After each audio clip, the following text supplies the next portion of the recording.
Okay, we're recording. And Okay.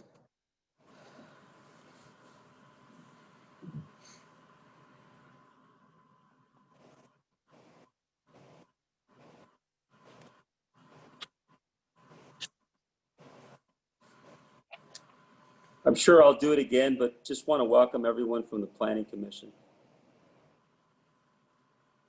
It's not every day that we get a chance to spend time together on the same call.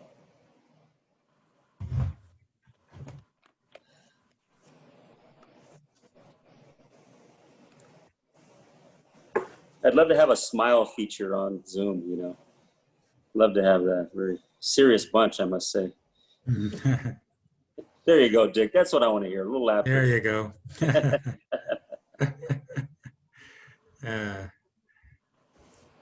okay, Mayor. Good to go?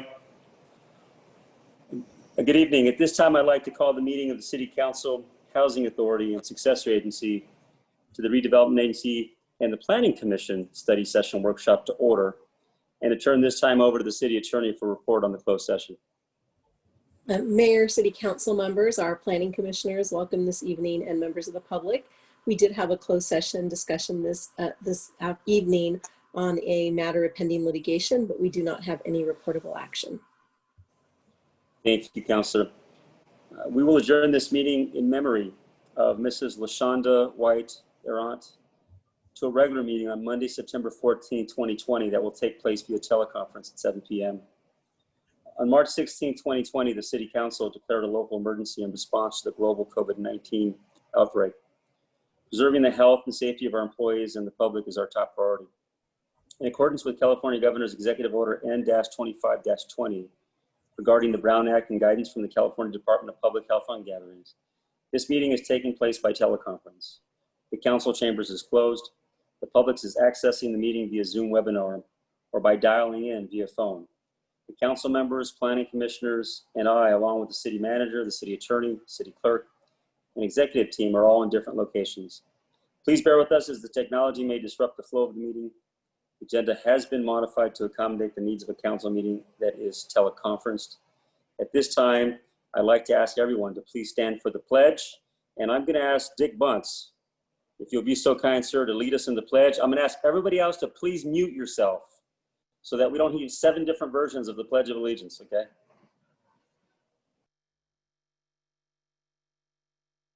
Unmute yourself, Dick.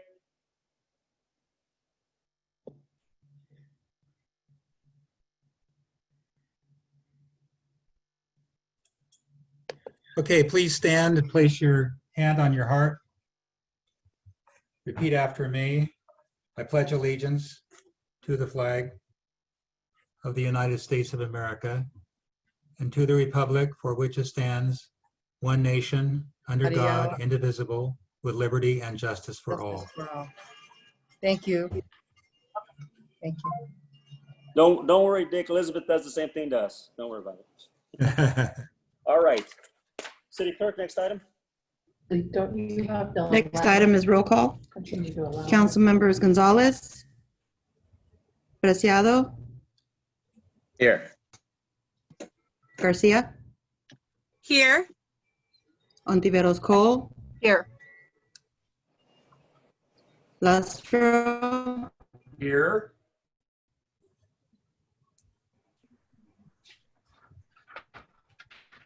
Mayor Sandoval, Here. Planning Commission members Kirchhoff,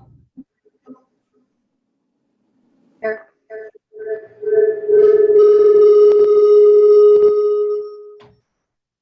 So, Rosalie, I don't know if you could hear that, but we're Grajeda? having a bit of Yes. some technical issues. Let me try again. Planning Commissioner member Kirchhoff, Here. Grajeda,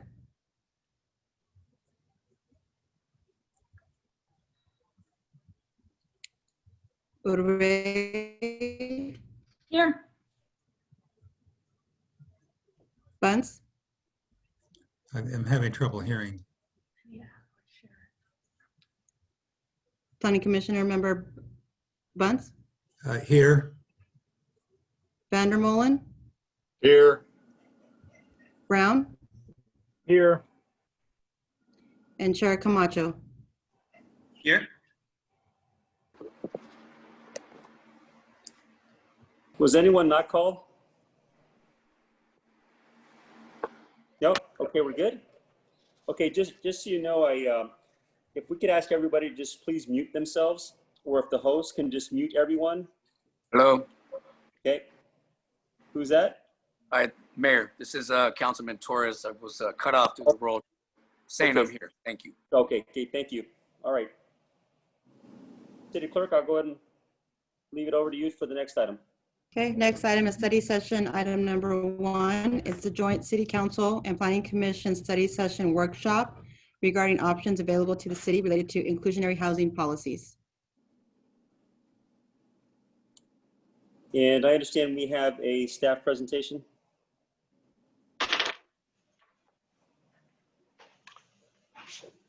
Yes, Mayor, this is Kirk Pelser.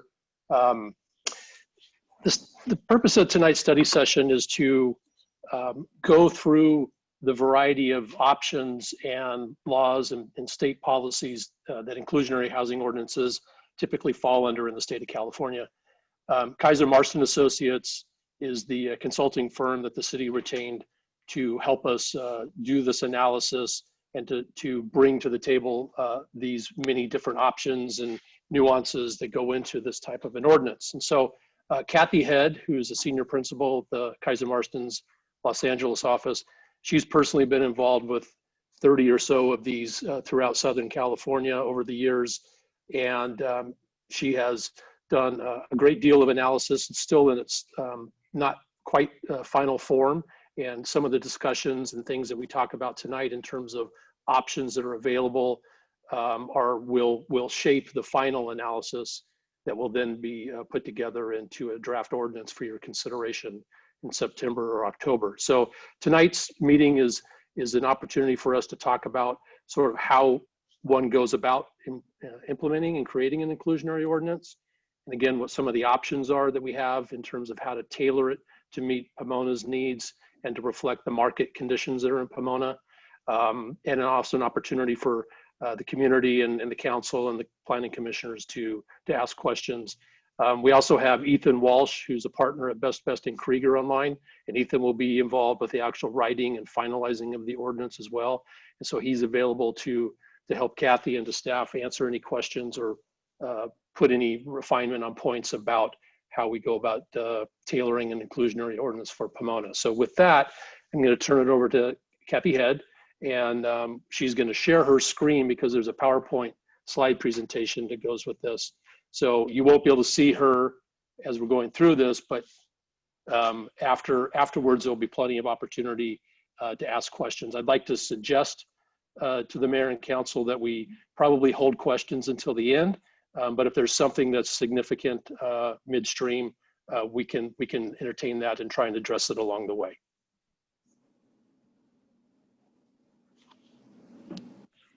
Good evening, planning commissioners and city council.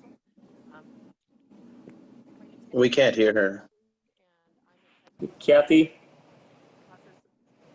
can't hear you at all.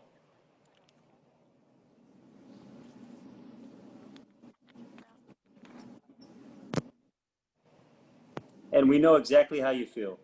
So no Thank worry. Okay, now we can hear you. Wow, that was a trick. you. Okay, can you hear me now? We can. Okay, terrific. I think I just had my microphone down too far. Sorry about that.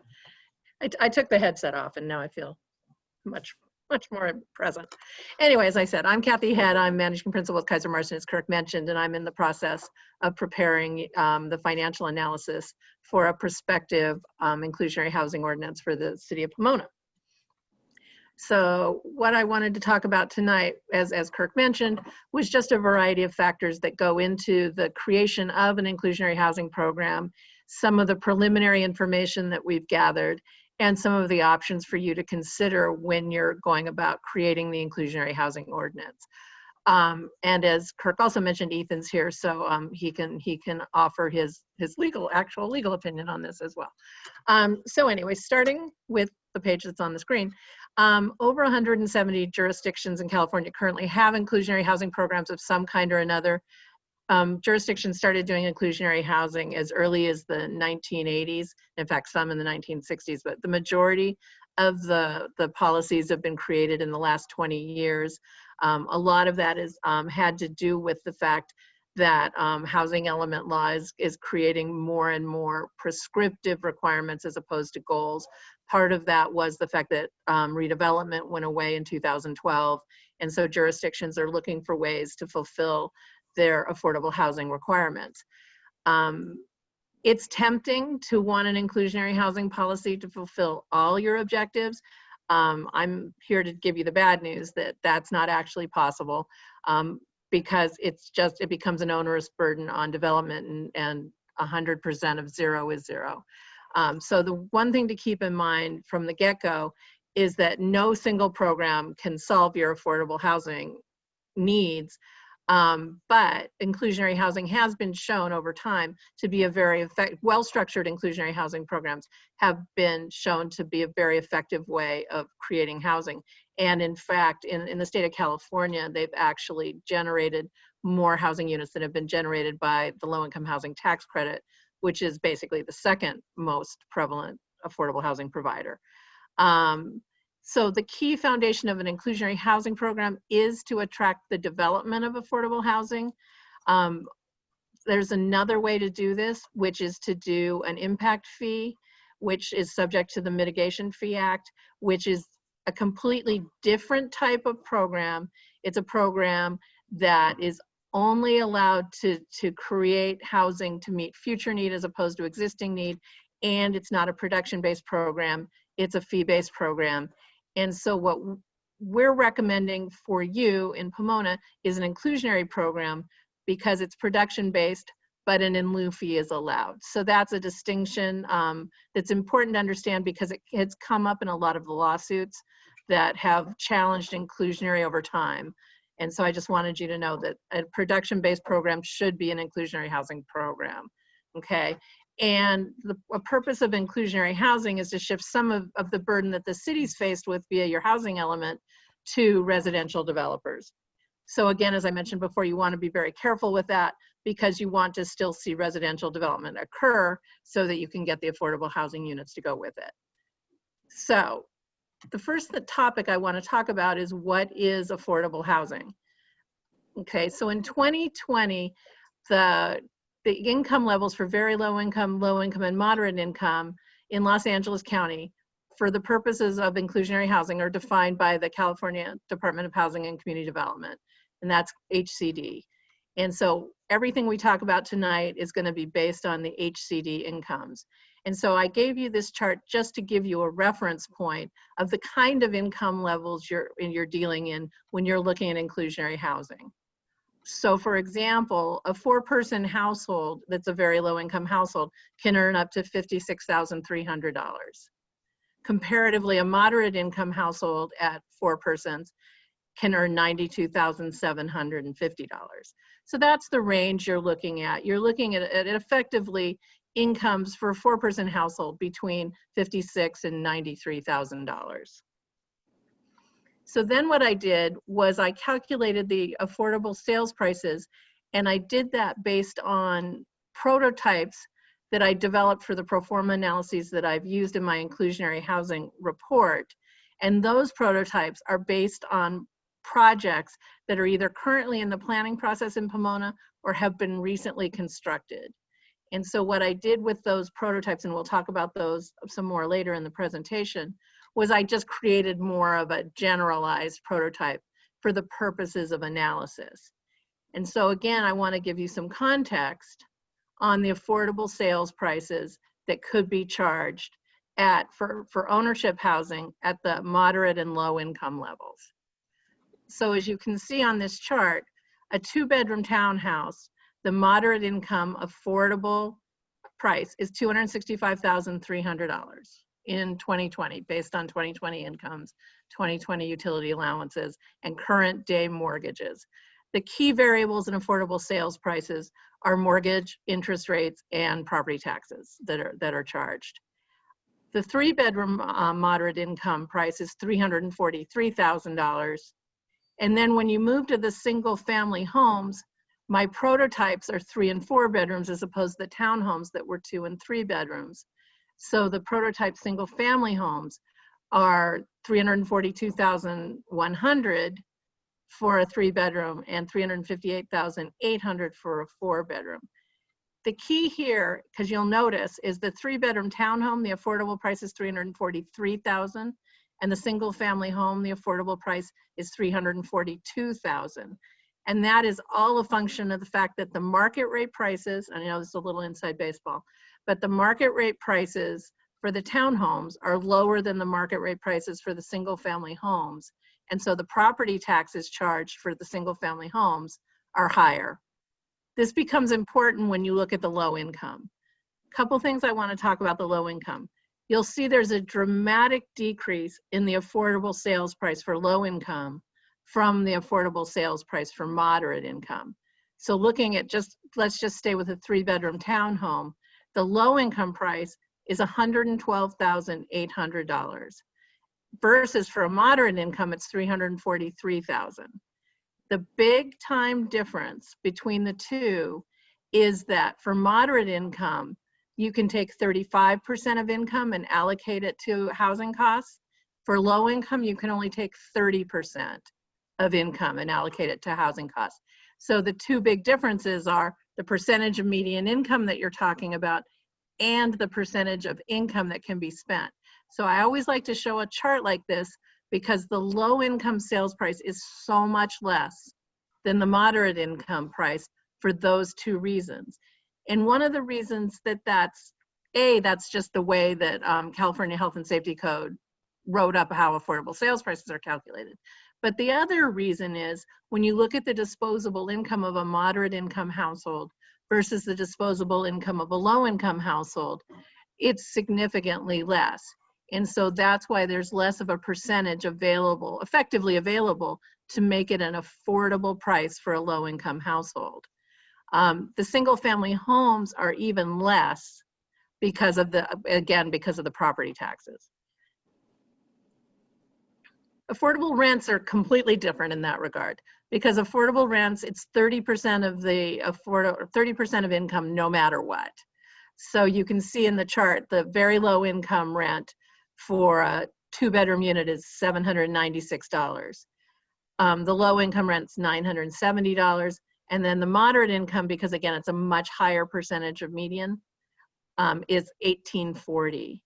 So very low income is calculated at 50% of area median income. Low income for rent setting purposes is set at 60% of area median income. And moderate income is set at 110% of median. That's why you see such a large difference in the allowable rent. Okay, so that's just some basic context for what you're dealing with when you're looking at affordable housing. So then your foundational issues for when you're trying to craft an inclusionary housing program is it's very important not to place an onerous financial burden on the developers of market rate housing.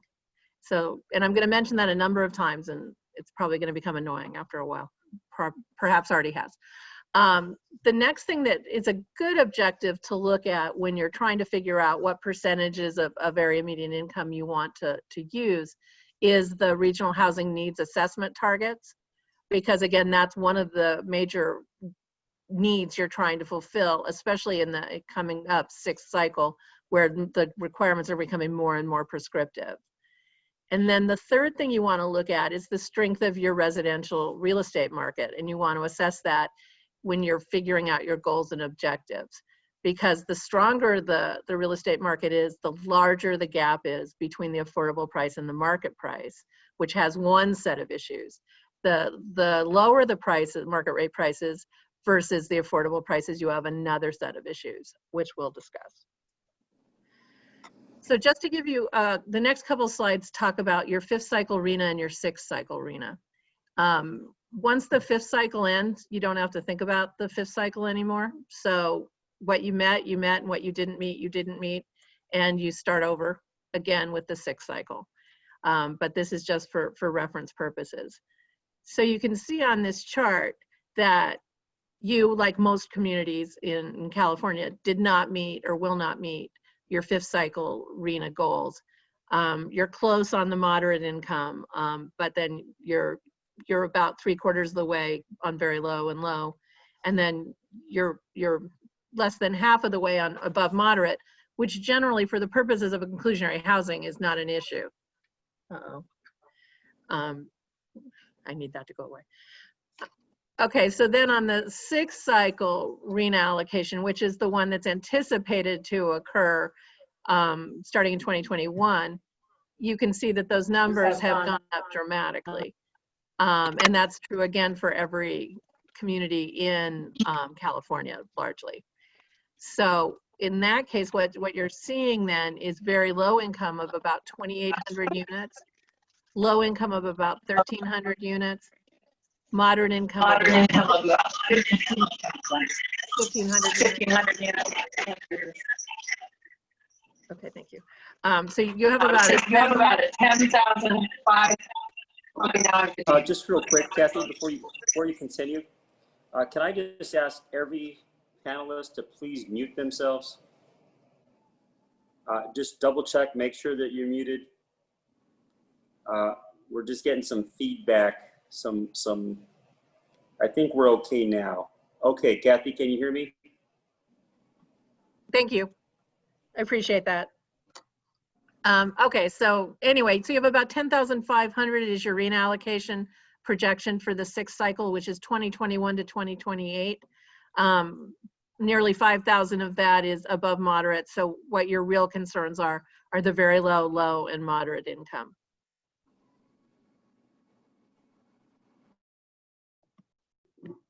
Okay, so now we're going to talk about the components of the financial evaluation that we use to help to create an set of inclusionary housing requirements that create a balance between the city's objectives and the developer and property owners. So it's a three-pronged stool.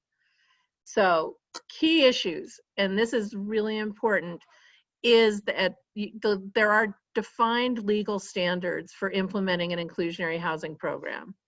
And those are, the requirements cannot be confiscatory, and they cannot deprive an owner of property of a fair and reasonable return on their investment. Sadly, no one has ever defined what that means. So what we've tried to do in the analyses that I've done is, and I have, as Kirk mentioned, I've done 30 of them. And so what we try to do is we try to create this balance, and we try to have a community process that includes developers and community members and advocacy groups to help in formulating a set of requirements that balance the needs of all the property owners, the developers, and the community, and your goals for affordable housing. So what I'd like to say about that is this is more of an art than a science in a way, but it's very important that we do create that balance. And so one tool for doing that is the financial evaluation. And then once we do the financial evaluation, then we at Kaiser Marston recommend inclusionary housing percentages and income levels to be imposed on market rate projects. Okay, so the role of the city council and the planning commission and the staff is to identify what goals you'd like to have tested. And you've done that to some extent last year when you first started looking at doing inclusionary housing. So I think it's always important to get those goals out there and then to test them. And so then what we do is we do financial evaluations to test the goals and then modify them if those goals can't be achieved just from meeting the two tests that I mentioned of not being confiscatory and not depriving an owner of a reasonable return. It's important to do separate evaluations and set separate standards for ownership versus rental housing because the characteristics of the two product types are so different, as I showed you in the earlier table of the affordable prices and the affordable rents. Another thing that you're going to want to think about is what's the minimum project size that will trigger the requirements. We have a survey that's actually included in the financial evaluation that we're working on that shows you throughout the state what the minimum project sizes are that the various inclusionary housing programs have applied. And the median of that survey is 8 units. The reason a minimum project size is important is because for small projects, inclusionary housing requirements have a larger impact than on larger projects because they're spreading that impact over fewer units. And so what you want to do is you want to create that balance again. And then in some situations, a city will allow an in lieu fee to be paid for small projects versus production. And we'll talk about that as I move on. Because it is important to know that you're going to need to provide alternatives to on-site production, and that they should be varied between the ownership and apartment projects so that you reflect, again, the different characteristics of the product types. So the steps in the financial evaluation is first what we do is identify the development prototypes, which I mentioned earlier. And we've done that. And so looking at projects that have been proposed or recently developed, we identified 3 different prototype development types. Then based on those pro formas, we prepare a pro forma analysis for a 100% market rate project. And to do that, then we look at the development costs, the estimated development costs. We do market research on either the sales prices or the rents as appropriate to see what are the achievable rents or sales prices in this market area. And then what we do after we figure out how a market rate project works, we do an incremental analysis to determine what the impacts are of adding affordable housing requirements into the mix. And the reason we do that is, by definition, an inclusionary housing requirement will have an impact on the value of a project. And so what we want to do is we want to measure it against what is a reasonable market rate project in the area. And so that's what we've done in the analysis. And so then again, here it is again, you want to make sure the requirements then aren't confiscatory or deprive an owner of a fair and reasonable return. So what state legislation has done, particularly in terms of rental projects, but it's also common to be offered in ownership projects, is the ability to provide options for on-site production. And you as a city have definite leeway on what options you want to provide and how you want to provide them. And they can vary from ownership and rental, and they can vary by project size. There's a lot of flexibility in how you set up your inclusionary housing options. The normal options are, and these are actually identified in state legislation, are on-site production, off-site production of the affordable units, a payment of a fee in lieu of producing affordable housing units, which then that fee revenue comes to the city, and then the city bears that responsibility for finding a developer to build the affordable housing units. Land dedication, which we'll talk about it in more depth, and then acquisition and rehabilitation of existing units. And I'm going to talk about each of the options. Okay, so for on-site production, we're going to talk about development options for ownership housing first, sorry. For on-site production, what we've suggested is the development standards can be varied for the affordable units. Typically, what we've suggested is that the market rate units can be larger than the affordable units, but that the bedroom count must match the number of bedrooms pro rata in the market rate units. So if it's a 50% 3-bedroom project and 50% 4-bedroom project, we would say that half of the inclusionary housing requirement would have to be met with 3-bedroom units. Half of the inclusionary housing requirement would have to be met with 4-bedroom units, but those units could have smaller square footage than the market rate units. The other recommendation that we make on ownership housing is that you establish a base level of quality, the base model that can be sold as a market rate unit, and you require the affordable housing units to meet that base model standard. And in some cases, for example, I just worked on Burbank's, in fact, still working on Burbank's inclusionary housing, and they're very interested in making sure that the appliances match. That's become a big issue. And then also to make sure that the cabinetry, excuse me, has a certain defined quality level. And you can make those requirements. So you just want to allow your market rate units to allow those buyers to add extras or upgrades, but you want to make sure your affordable units provide a defined level of quality. For off-site construction, so then in that case, what you're saying is the on-site development will be 100% market rate units, but the developer is then going to fulfill the inclusionary housing requirement in an off-site location. What we suggest in this case, and this does, every inclusionary housing program I work on is a little nuanced and a little different. We try to tailor it to the community that we're working in, as opposed to using more of a cookie cutter approach, is that, but for offsite construction, you can allow the percentage, the affordable housing percentage, to be higher than the affordable percentage you would require if it was on site. You can also require deeper affordability. So our financial analysis is based on on-site production of affordable housing. Every option you look at can actually provide more units or can be more strict, provides more stringent standards than on-site production, because you only need to prove that on-site production wasn't confiscatory and didn't deprive an owner of a fair return. So when you're providing options, then you're saying, okay, you're not doing what we wanted the most, so what we'd like to do is we'd like to achieve some other goals. So as I mentioned, you can do a higher percentage of affordable units and or deeper affordability. What I suggest for offsite units is that you require them to be apartments rather than ownership units. Apartments, what happens with apartments is a low-income household moves into an apartment, a low-income household moves out of an apartment, a low-income household did not expect that they were gaining any equity in that unit. They just expected that they were going to be able to afford their unit. When they move out, they've moved out, and they didn't expect to receive a monetary return back. The second thing is, which keeps the unit affordable, which is very important. It keeps the unit affordable over the long term. So the other reason apartments, I think, are a really good strategy for affordable housing is that you have one owner, one manager who takes care of all the units. You have one owner, one manager who's accountable to you, the city, for maintaining the quality standards.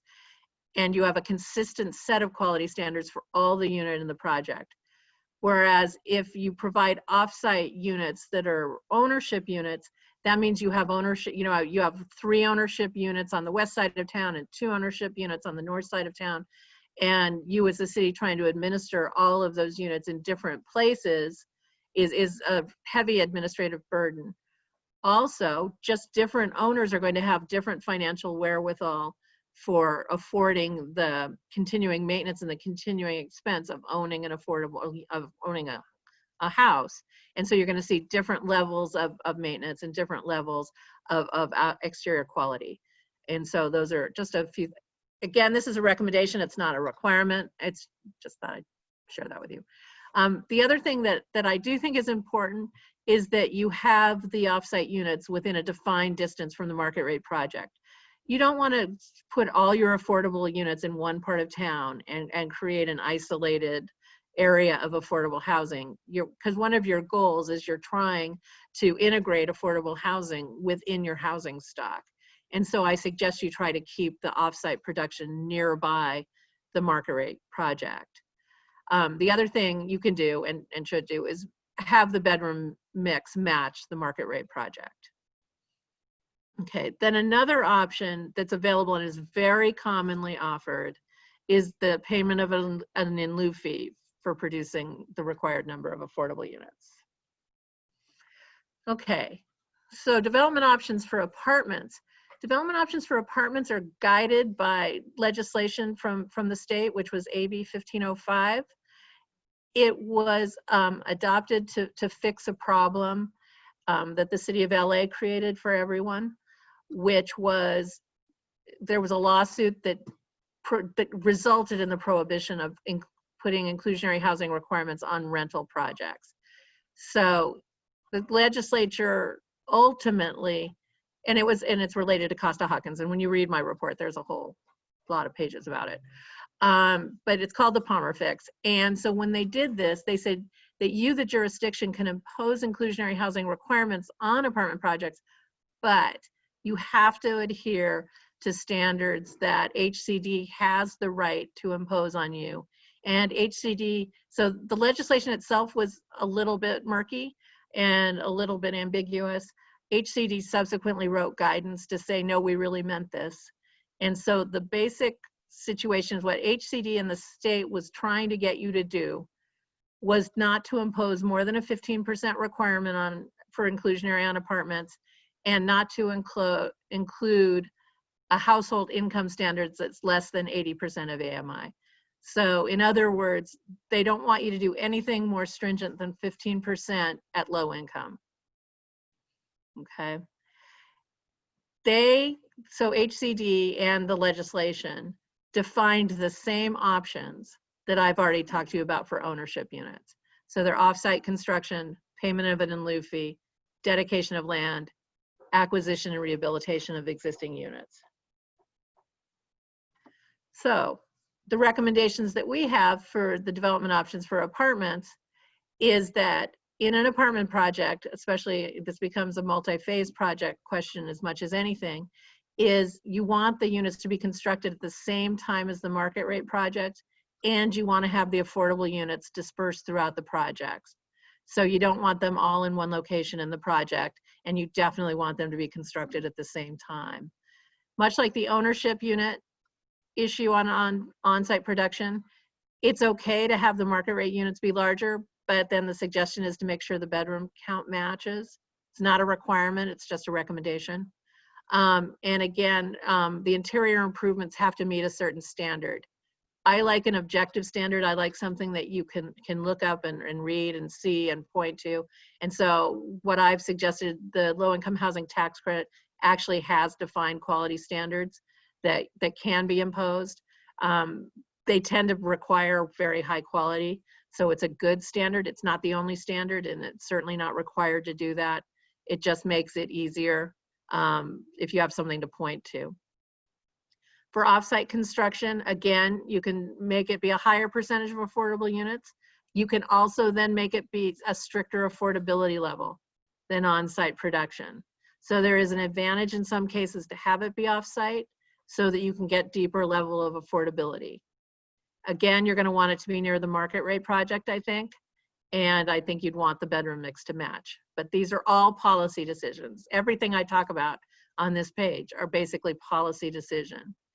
And then because apartments, in my opinion, create a really good opportunity for affordable housing, I think it's wise to limit the options where an in lieu fee can be paid. So now here are the two sort of poor stepsister options that almost never get used in inclusionary housing policies, and you don't have to allow them to be used. And I'll explain why. But so you can offer a land dedication option. So a developer would dedicate a piece of land to the city and say, you go find a developer, you go find a project, and you get it done. And so if you're going to use a land dedication option, I suggest that what you do is make sure that it has the appropriate general plan and zoning designations in place. Also, you'll typically find that just free land isn't enough to fulfill an affordable housing requirement. And so what you're going to want to do as well is you're going to want to ask the developer to not only dedicate land, but to give you money to fill any remaining financial gap. And like all the other options, you can mandate it be a higher percentage of affordable units and deeper affordability or deeper affordability. Acquisition and rehab is tricky. A lot of cities like to do acquisition and rehab in their inclusionary housing policy because it's a less expensive means of getting affordable housing. The units are there. It creates less of a public issue sometimes. The keys to acquisition and rehab are, given that the RHNA requirements are now getting closer and closer to being prescriptive, you want anything you do in the affordable housing arena to count towards your housing element goals. And so the state has made it very difficult to have acquisition and rehabilitation count in your housing element. The first thing, which is unalienable, is it has to be in your housing element. You have to say, I've got this project. The second is it basically has to be uninhabitable. The third is they can't currently be occupied by lower moderate income households already, even if they weren't covenanted as such. And then the affordable rents must be less than the achievable market rents. There is an option if you have affordable housing projects that are at risk of losing their covenants within the housing element period. If that's the case, then the standards are much less stringent and you can almost readily do that option. So the preliminary recommendations from the draft report that we're working on is you want to avoid, you really want to create that balance with developers, property owners, and the city's goals so that housing continues to be developed and your goals are met. What typically happens in communities that are just adopting an inclusionary housing policy is that the impact by definition is borne by developers that already purchase land.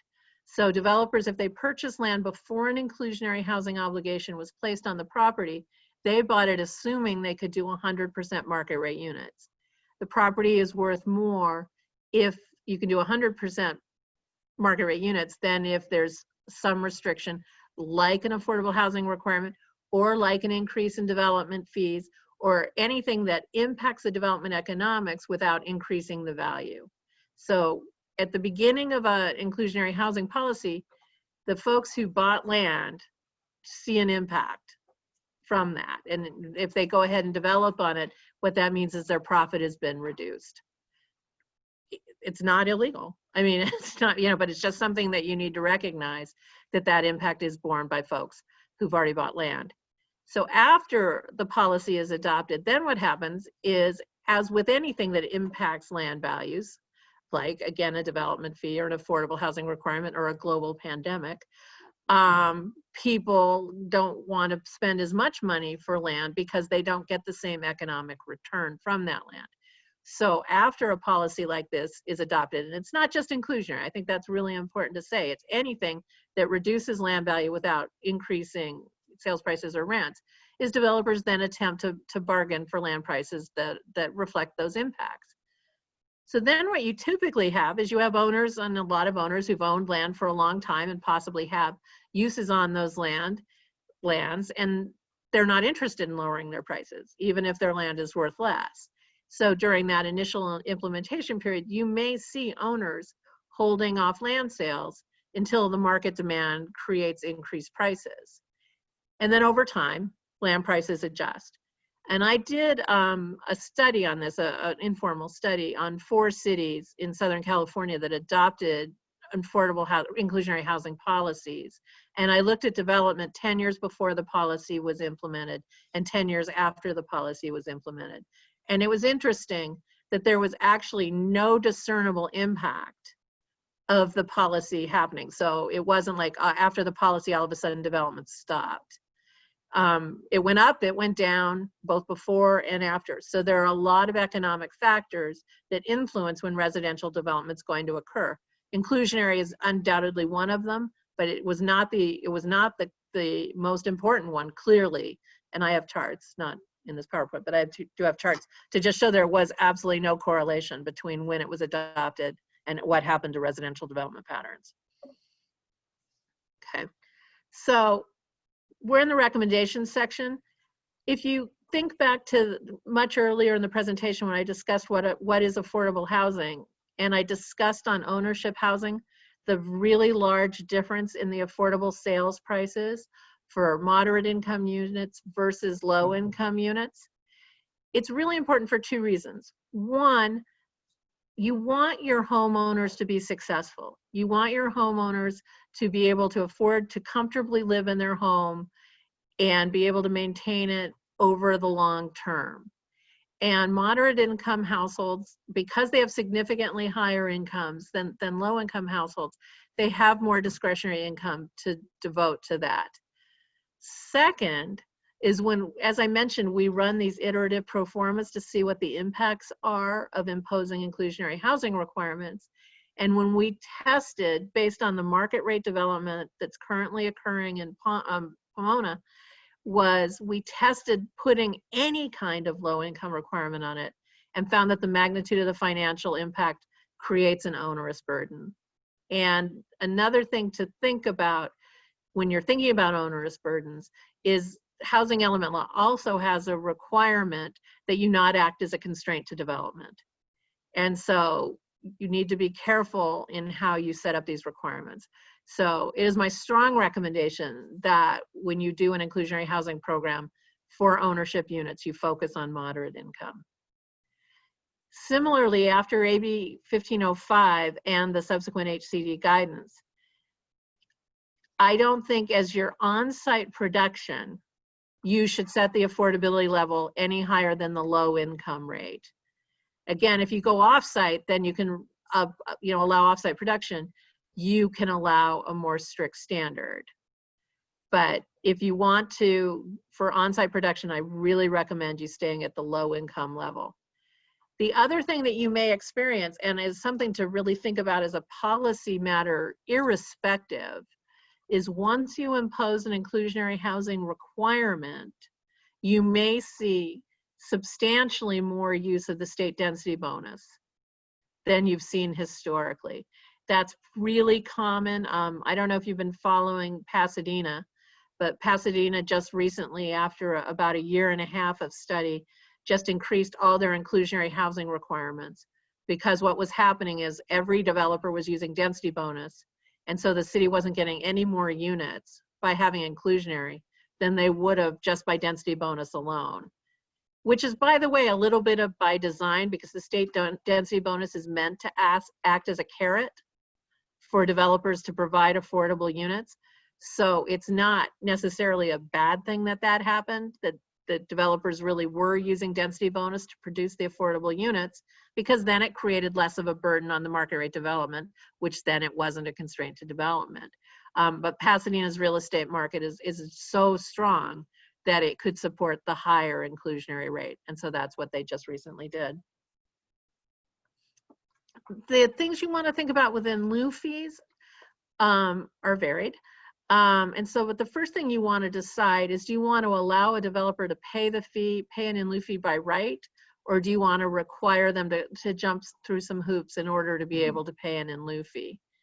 And so when you're thinking about that, you want to think about your program goals. For example, what would you do with the money if you got it? You know, do you have the wherewithal to find developers to produce affordable housing units that can make use of other outside leveraging sources? Or do you want to see the development within the market rate projects or staying within the developer's requirements? The other thing you want to think about is, do you want to allow an in lieu fee payment for ownership but not for apartments, or vice versa? Do you want, as I discussed earlier, do you want to set a project threshold? So for example, a lot of cities will allow an in lieu fee to be paid up to 10 or 20 units by right. So a developer who's building a 10-unit project is allowed to pay the in lieu fee no matter what. So you might want to look at doing a project size threshold. And then you also want to consider your community's view on density. Because as I mentioned, with on-site production of affordable housing, particularly rental, you may see developers using the state density bonus, which has prescribed levels of density increases and very little opportunity for the city, very little input for the city to put in on projects that use state density bonus. In establishing the in lieu fee payment amounts, the way I do it is I look at what the value of the unit is as an affordable unit, what the value of the unit is as a market rate unit, and what the difference in those values is the amount that the supportable in lieu fee. If you're trying to have developers, or you're trying to encourage developers to pay the in lieu fee, you may want to discount it. And you may also want to create a schedule that reduces in lieu fees for small projects. All of those are done, each of these things are done commonly in inclusionary housing programs. So as I mentioned, when I was talking about the stages of grief when inclusionary housing policies are adopted, is the first phase is developers who've already purchased land. You may want to consider creating a phase-in period to mitigate that impact. You may not. I've seen that go both ways. You definitely want to create a set of administrative procedures. That's a really important component. Everybody needs to know what the ground rules are. They need to be specific. Developers really don't like uncertainty. And so the clearer you can be in what the requirements are, the more successful your program will be. The other thing you're going to want to do is update the program at regular intervals. Typically, I recommend every 5 years, just because sales prices and rents changes, demographic characteristics change, unmet need for housing changes. It's just important to relook at it. And it's also good when you do that to see how the programs worked over the first 5 years, to see what worked and what didn't work. In the meantime, you're going to want to adjust, if you allow it in lieu fee, you're going to want to adjust it every year to reflect changes in the marketplace. But that can be done in a really simple way that does not require a new analysis. It's just, I use changes in the LA County new home price as the way I recommend it. And that's it. Thank you, Kathy. You've certainly given us a lot to think about. Before we and I talk fast. Yeah, no worries. Before we give our comments and ask questions, I'm going to ask the city clerk if we have any speakers or emails that she would like to read as Mayor, part of public participation. At this time, there were no emailed comments from the public. Okay. However, we're checking in to see if there's anyone from the public raising their hand to speak. Okay, we'll hang tight for you. Hang tight. Okay. And you let me know if we have any.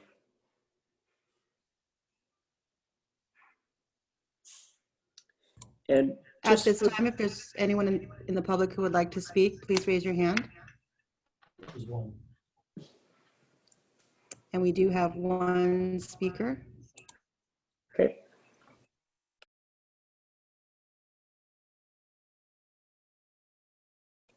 Is that speaker ready to go?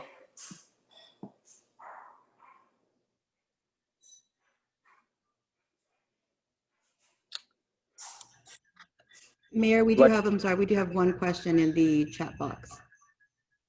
Okay. And that question comes from Institute Admin, and the question is as follows. What cities have adopted really effective inclusionary policies, and why were they effective? Okay. Just before you comment, Kathy, is that the only question that's been asked?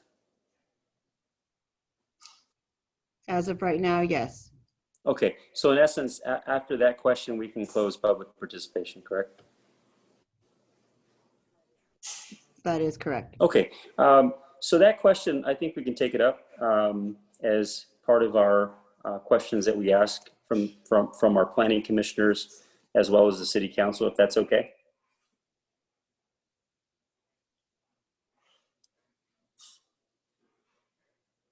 Rosalia? That's okay. Okay, so let me just share with the planning commissioners and the council how I'd like to proceed. I'm gonna start with the planning commissioners, and we're gonna go based on district, so from 1 to 6, and then we'll go to the city council from 1 to 6, and then we'll see where we're at there. When I call you, you don't have to speak, just say, I don't have any comments at this time, or come back to me. I'd be happy to do that, okay? So we're gonna start with the planning commission, and the commissioner for District 1 is George Grajeda. George, do you have any comments or questions? Yes, sir, I do. Okay, you're on. Thank you, sir. I hope you can hear me. My microphone is on. You sound fine, George. Thank you, sir. Appreciate it. On this presentation that we have today, I think the what is called the in lieu fee payment consideration. Many of the developers, given the opportunity, are going to take advantage of the in lieu fee payment, just to get away with as many units, as much valuable, as much price getting back to them. It's just they are investors. So my question will be, if there is any other way to establish a number of units, period, not with an option. Kathy, can you answer that? I'll answer it and then I'll let Ethan answer as well. I haven't seen a program that didn't include. We can't hear you, Kathy. Oh, sorry. I'm unmuted. I know. Hold on. How about now? There you go. That's good. Great. So I haven't seen a program. What I first said is I'm going to defer to Ethan on this, but I haven't seen a program that didn't offer an in lieu fee in some form or another. So for example, San Jose offers an in lieu fee in the case of extreme hardship, and the city council has the right to say no to that. And then I have cities where the in lieu fee payment is allowed by right. And as the planning commissioner mentioned, developers really do like to pay the in lieu fee. So if your goal is to have production, then you should make I think you should have an in lieu fee, but I think you should make it difficult to use. Commissioner Grajeda, does that answer your question? It does answer my question, and I think it's a great option, rather than just give them the liberty of a in lieu fee, which is going to be low. They're all going to take advantage of it because they're all investors, and they want the biggest return possible for their money. So let's give them that. They want the biggest return. I think the city should also take the biggest advantage possible on that in lieu fee. That's my opinion. Thank you, Mr. Mayor, I just want, this is Ethan Walsh. Kathy asked me to respond. I just wanted to chime in, and there is, my experience is the same as hers. I haven't seen cities that do not have in lieu fees as an option. And part of that is because of the case law that's developed over time. One way that cities protect themselves against unique circumstances where that, the developer could potentially argue that they're not able to get a fair and reasonable return. The city has that as a backstop to ensure that they have the flexibility to deal with that type of situation. So it is something that we generally see in nearly all of these situations. Thank you. Thank you, Ethan. George, do you have any other comments or questions? Yes, sir. Just as a matter of comment, this is not related to the presentation today, but it is an experience we just went through on the last commission meeting. We have a couple of developers come out and request a for the third year extension on the projects. We have a limit of 2 in the city, yet 2 of them were granted. And the way I see it, they're not doing it for any other reason but profit. They're looking for a buyer with approval of our project, and they're just trying to profit. And what are we getting? We're not getting absolutely nothing. What they're getting is just an extension of another year. And trust me, all they're doing is taking advantage of the good faith all the city representatives have in Pomona. Thank you, Commissioner Grajeda. Chair Camacho. Hey there. No, I have no comments at this time. I just want to hear where everyone is at, and maybe I will have one later. Thank you, Chair. Commissioner Ure, Gwen Ure. Hi, I'd just like to thank you for an excellent presentation. That was really clear. It does seem like there's a compelling argument to really focus on rental housing as opposed to purchase housing. Was I right in interpreting that as a strategy that you would recommend? Yeah, my strategy is to as much production as you can get from the inclusionary is to try to focus on getting a rental development. Okay. Yeah. And I guess I'm in agreement with Commissioner Grajeda about trying to have a in lieu fee as not a very attractive option. I think we do have to have it. And maybe we'll have a developer that emerges that will help us spend the money to build good affordable housing using the collected in lieu fees. That's all I got to say. Thank you. Commissioner Bunce. Okay, I really liked what you said about the importance of spreading the low and very low income housing, along with, of course, the moderate through the city as opposed to concentrating it in one particular area. Looking at this from a very practical standpoint, as you've dealt with cities like Pasadena, Burbank, et cetera, that you've mentioned, there is this reality of NIMBY, and I'm very interested in both the human relations aspects of dealing with NIMBY reality, and then secondly, the teeth involved. Where in all of this, in your experience and in the plan that you have laid out for us, which I think has been very edifying, where does the human relations piece come in? Where do the teeth come in order to spread this in a fair and good way through the city? No, you bring up an excellent point, and this does come up in almost every community. And so the idea is, and that's part of the reason that you attempt to spread the requirement throughout the city as opposed to putting it in any one location, is so that everybody is getting a piece of the affordable housing as opposed to big affordable housing projects that are just all occupied by very low and low income households. Right. That's the goal. So I think it is important to have public input into the process, and so that they not only do they get to voice their issues and their concerns and hear the responses to how a well-struck or inclusionary housing program can control and can mandate the quality level of development and the quality level of the ongoing management of the projects, but also so that they can understand the realities of the restrictions and how the restrictions will be imposed and how they will be imposed citywide. And so that, and so it just, it becomes, I worked on Pasadena in 2001 when they originally adopted it. And by the end of it, everybody was unhappy. And so I figured we'd reached right at the sweet spot. And I actually just finished Long Beach. It was about the same. The advocates didn't think it was enough. The developers thought it was too much. And so we said, okay, we're good. And we moved on. Oh, Any other comments or questions, Commissioner Bunce? No, thank you for the response. No, not at this point. Thank you. Commissioner Vandermolen.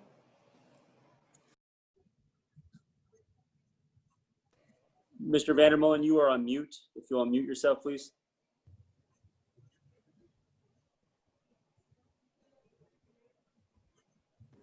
There we go.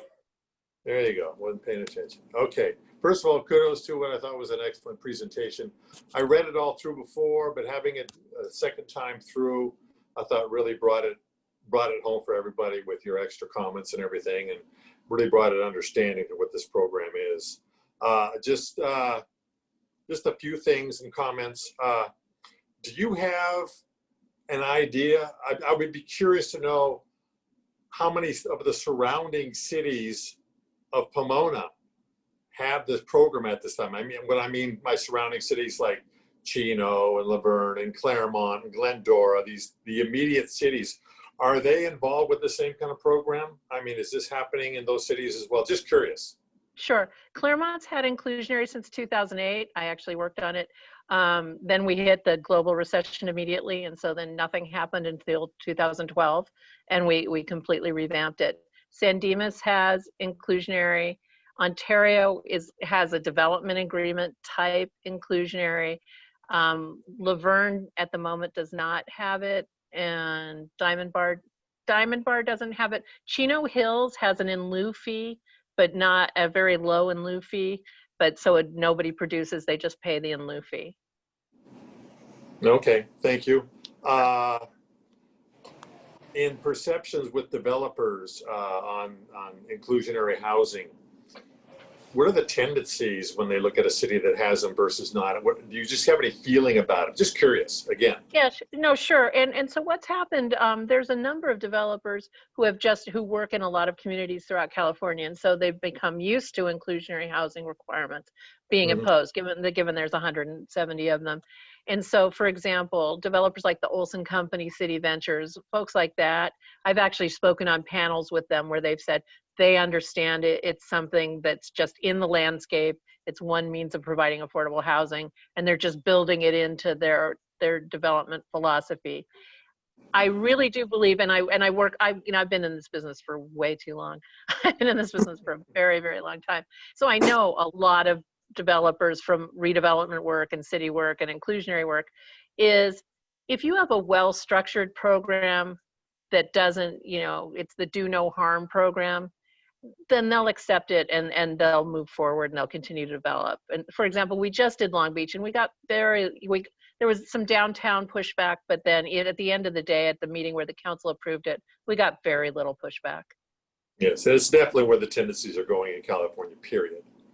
And you explained it very well, as far as before and after, over 10-year periods, how that it all evened out, and I would anticipate the same thing. And I do agree, again, it's really a natural fit for the rental market as much as, or more than anything else. I found it interesting when I look at the income levels, and I'm thinking low income is up to $90,000, and it kind of boggles the mind for us older people. That's a lot of money. It seemed like it was, but here we are in California, and it isn't that much money anymore because the cost of living is so high. Exactly. With that, I'll let you move on to the next commissioner. Thank you. Thank you, Commissioner Vandermolen. Vice Chair Kirchhoff. Hi, thank you, Kathy. I appreciated your presentation. Answered a lot of questions. In fact, you answered one question, but I try to reframe it. In the past year and a half, or couple years since I've been on the commission, we've had one apartment building. Correct me if I'm wrong, but I think we've had one apartment building project that's come before us. The majority, like every month, we have one or two, as you probably know, infill development on R2 land for up to 6 condos. So I was a little disappointed that this doesn't apply to that. Can you speak into that? Like, how it seems like the developers, they're not motivated to build apartment buildings. They're motivated to snap up these properties and build condominiums. It would apply. It would apply. I'm suggesting that if you have an ownership project, they would have inclusionary. Kathy, there's some echoing. Thank you, Christy. Appreciate it. Okay, sorry. Are we good?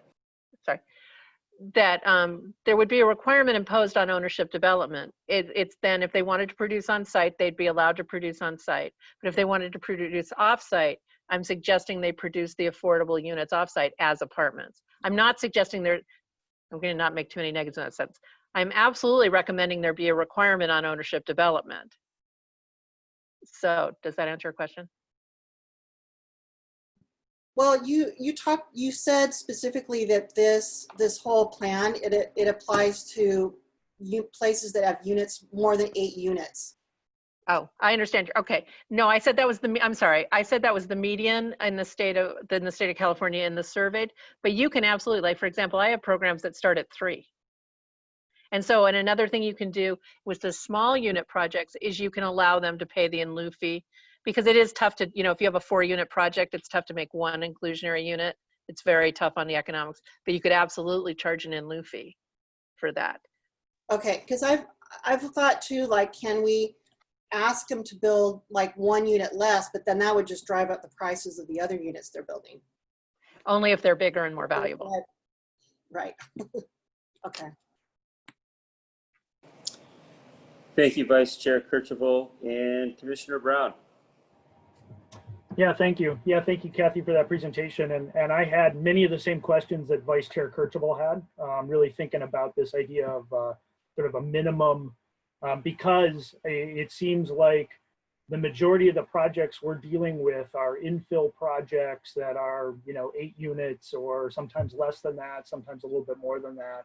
And I think we'd want to look hard at like what our permit pattern has been over the last few years and think about how to right size that minimum requirement. I think that's one of the concerns I have.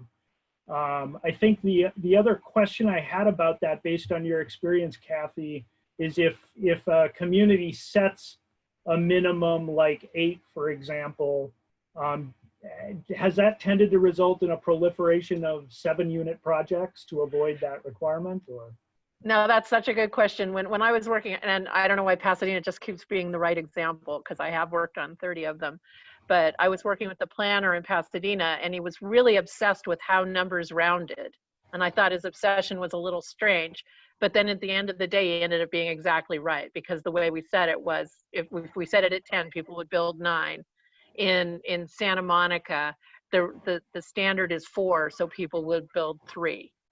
So I think the way to deal with that, and especially since you have a lot of small projects being developed and you don't want to lose them from the process, is to say, just say you start at 3, right? You start at 3 units, and then is to allow an in lieu fee by right for those small projects, say 3 to 10, 3 to whatever number works from your policy perspective.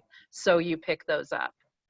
Yeah, thank you. Yeah, that's good. That's good advice. I think it'll be important. I would urge staff to make sure we look at the issue of what our patterns of permitting have been, and make sure we're designing this program to really meet the needs of Pomona. I mean, I just think the reality is, in terms of total number of units, I mean, I'm looking at a piece of data here that says, in 2018 we had 290 units. So when you talk about the amount of affordable housing that would be required out of that, I don't know how many of those would meet the threshold for disqualifying, depending on what we set the minimum standard in. But it's not, as you pointed out at the beginning of your presentation, it's not the single silver bullet to address affordable housing. And so I think we want to look at how we make sure we optimize this program for the type of development that we experience in Pomona. Thank you, Commissioner Brown. I'm going to have council. Can we have the Planning Commission give their input before every city council meeting agenda item that we cover? That would be nice. We really appreciate having your input and your insight. All right, with that, I'm going to ask Councilmember Preciado if you'll please weigh in. I have a couple of things. You suggest that we stay on moderate income, and is that, just to confirm, that's 80% of the average median income? I suggested moderate income for ownership, and that's right. up to 120% of AMI. That, I mean, it's always been really strange to me how it's higher than what the average is in the current part of where they're going to build. No, it's just tough because of the fact that the affordable sales prices for low income are so low. If you go back to that, if you go back to page, if you happen to have the hard copy of the pricing, it's a matter of those prices are just so much lower than the market rate prices as to create something that's infeasible and then creates an onerous burden and a constraint to development for ownership. For rental, absolutely. Yeah. In fact, I can't. Yeah, I have actually allowed myself to recommend moderate for apartment in one example, but I almost never recommend moderate for rental. And your Victor, this is Kirk. Let me just add real quick to Kathy's comment. One of the advantages of having the in lieu fee is as we collect an amount of money, if we then enter into project agreements with nonprofit housing developers, those dollars can be targeted towards low and very low as we want and as the project can support. So we're not locking ourselves into only moderate production, particularly if we utilize the in lieu component. Wonderful. Actually, while you're talking about in lieu, Kirk, can you give us maybe a slight or just let us know how would that in lieu, once it's paid, be allowed to be used? Because I'm assuming that it's not going to go just directly to the general fund. No, you're exactly right. It will be. It has to go into an account of effectively the low and moderate income account that we use for low and moderate income eligible purposes. And so, as an example, if we were thinking about the Jamboree project from the beginning, if we had an in lieu fee structure in place already, we, as you recall, we had to commit the land to that and take a loan for that, and there was still an economic gap.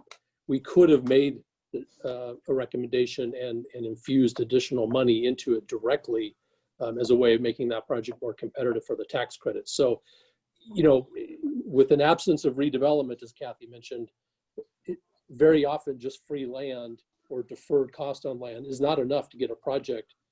In fact, it's nowhere near enough in Southern California to get most projects financeable. And so there's other layers of capital that have to come in. The revenues that we would collect from an in lieu fee will in the future be an important part of getting production built in Pomona. Thank you. Kathy, I'm going back to your slide, the one about the 4 steps that we have to take before getting started and doing studies. And you said that the first step has already been completed. In order to continue the other steps, studies have to be done.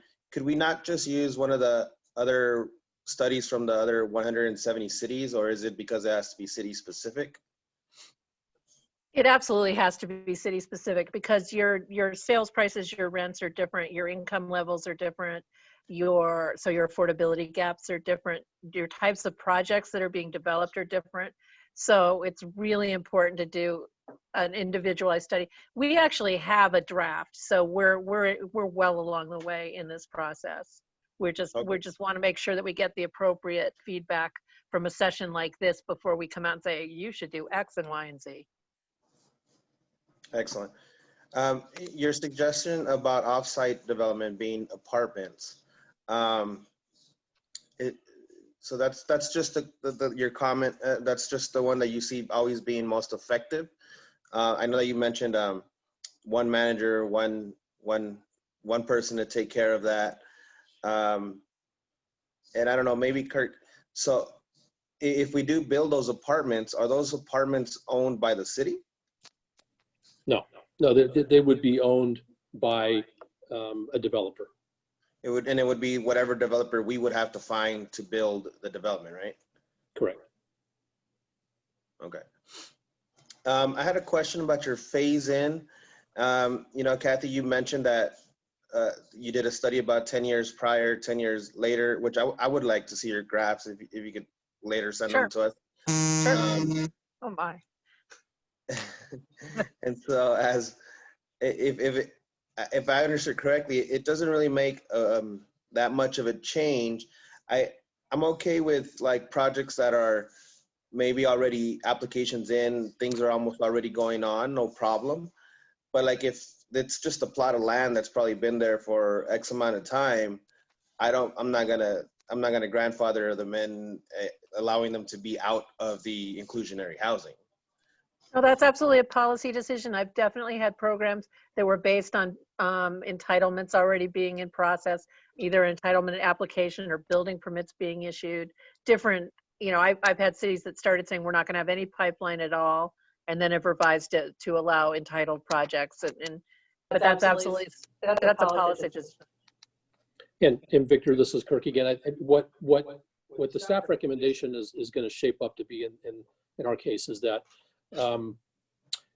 assuming you adopt an ordinance in the October-November timeframe, first of all, we would recommend that it not take effect until probably January 1, so that as we get into the holiday periods and developers are trying to understand whether they're going to have to comply with this or not. What most cities have done, or many cities have done, and I think is a very fair and defensible position to take, is that if a developer has a deemed complete application into the Development Services Department, deemed complete. And so that means Anita and the city attorney have reviewed it, and it is a complete application. That would become the demarcation line, that if they have a deemed complete application in prior to the effective date of the ordinance, they would be immune from the ordinance. Anything that came in after that would have to comply. And then, as Kathy mentioned, we can talk about phase-in options as a possibility, although I think based on my many conversations with current and prospective developers that are either engaged to already buy land or are looking to buy land, and Anita's staff, and she have talked to a number of these folks too, I think that having a full implementation January 1 with the sort of criteria that I just described probably will work reasonably well. Some people will still be unhappy, but the word has been out for some time that this council is headed towards seriously considering an inclusionary ordinance. So tonight's study session is not going to be the first time that really any serious residential developer will be made aware of this possibility. So that's that, you know, we'll have to flesh that out a little bit. And if there's thoughts about modifications to that tonight, we're certainly all ears. But that's kind of where James and I and Anita have been thinking about how to recommend we implement. How soon, because I think one of the important parts, and Kathy mentioned about, you know, it's, it makes people nervous when they don't know what their like development standards are. So how soon can we have the development standards out for them to know what they are? And this way, because I think that's the important part of the phase in, it's how much time can they study the new development standards. And so does it get released? The final one has to get released right when we approve it, right? I'm sure. And then you want to give them 60 days to January 1st, or can we release any of that prior?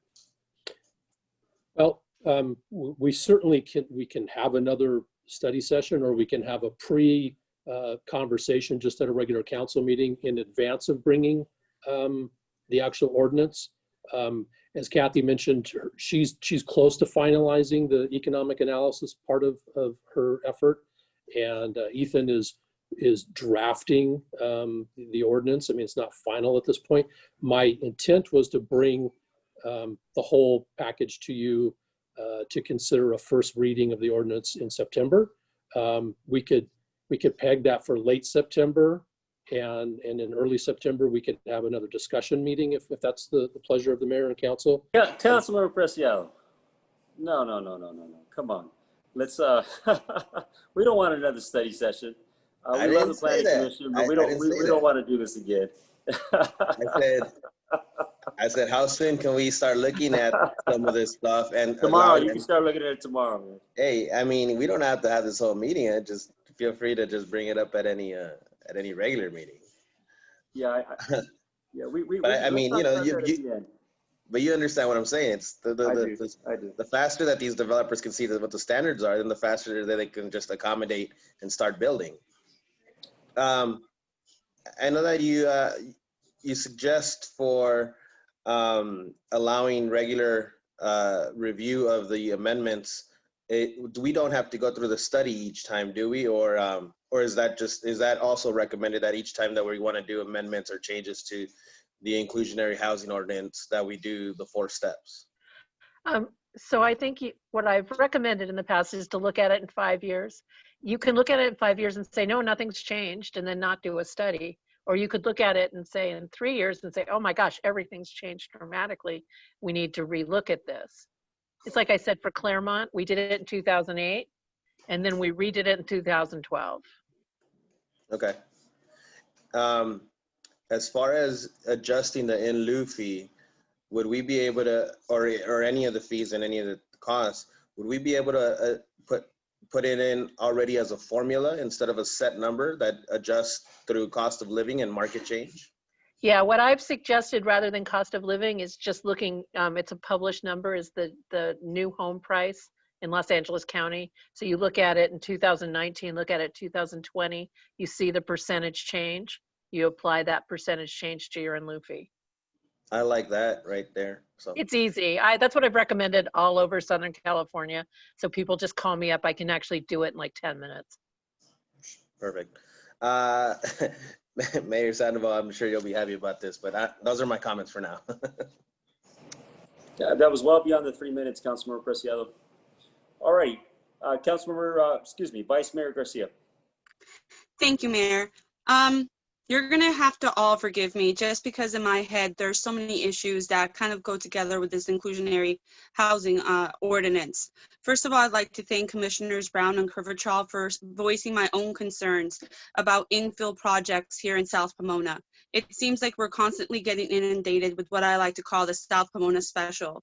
These fake Spanish revival homes that are not really affordable. I really don't agree with the low income, moderate income salary cap that we have, because the truth of the matter is that I am well above those numbers, and yet I cannot afford to buy a condo in my own district. It is a sad reality that we are looking at disproportionate numbers and not taking into consideration the burdens that my generation has, such as caring for elderly parents or student loans or things of that nature. So housing affordability and housing ownership is very important to me, not just as an individual, but as a council member. And so when I hear that we should focus on rental as in lieu fee, that concerns me, because what concerns me is that these rental properties quickly go into disrepair. There is no secret that we have also talked about a rental inspection ordinance, because landlords, or some landlords, simply do not keep up their property and maintain it to a standard of living that's acceptable to anyone.